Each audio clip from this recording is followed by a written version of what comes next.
Fala aí galera, que falando de Explorer, estaremos aqui com mais um vídeo de CS no servidor de Boba.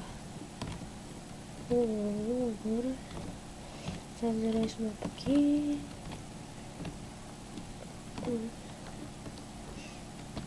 Eita, caí. Olha, eu ia ser o prozão se não cair isso aqui. Eu tenho uma sensação que eu tô voltando pra trás.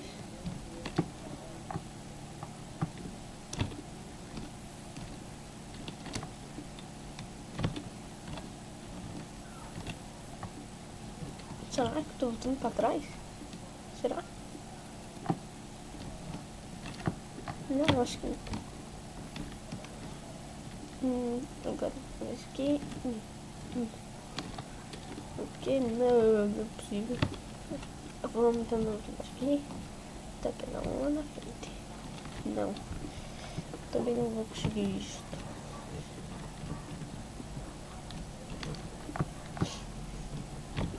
Não, eu nunca vou conseguir passar nessa parte. Eita! Nubei.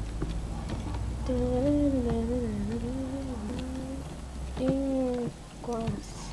Vou pro lugar errado. Tem. Aham. Agora, por aqui. Calma. Não. Acho que ele é um checkpoint, né? Vou salvar nele então. Ó, vou tentar devagar. Acho que não é mais devagar não. É super rápido. Não é rápido. Super, não sei. Super, não, mas menos um pouquinho isso aí. O que eu tô indo aqui? Eu quero ir devagar, vai. Vou dar um play aqui. Mas eu quero ir rápido agora. Deixa eu aumentar a velocidade. E aqui tá. O que? Eu errei. Ih, me sei. Por quê? Eu consigo pular de dois, uma vez eu não consigo pular. Tudo isso que é bom. Ah, eu passei, não tinha passado antes. Quer dizer, eu já tinha passado antes.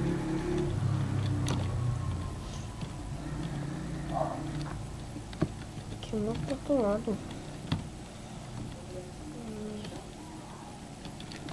Prontinho, agora só fazer isso aqui, ó. Vamos ali zerar. Pronto. Zerei. Zerei em 2,51 agora. Aplicar o RTV. Só mais um. Beleza, só mais um. PF. Tá ao start.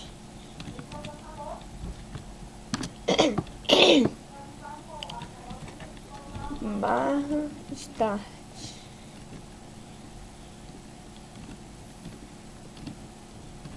No último dia eu andei treinando muito pra tentar não cair em um servidor de Smartbox, mas eu acho que isso não vai ser possível. Eu não cair uma vezinha só, duas por aqui. Ai, eu caí de novo. Aqui são muito fininhos, ó. Eita. Aí eu passei. Eita, nós. Consegui. Agora esse aqui, aquele que eu sofri, né? Tudo então eu vou sofrer. Eita, não, mentira que eu caí. Sério, velho, não. Eu ainda caí pra complicar as coisas. Eu tava fazendo aqui no carinha, ó. Pular no segundo. Eu não consigo nem pular no segundo. Eu acho que eu vou conseguir fazer aquilo. Não, vamos ir do nosso jeito. Vamos lá. Eita! O que aconteceu? Ah, sim. Soltou um negocinho. Bom, galera, E se vocês gostaram, se inscrevam no canal. Todo dia tem vídeo novo. Se você gostou, dá um like, compartilha. Falou!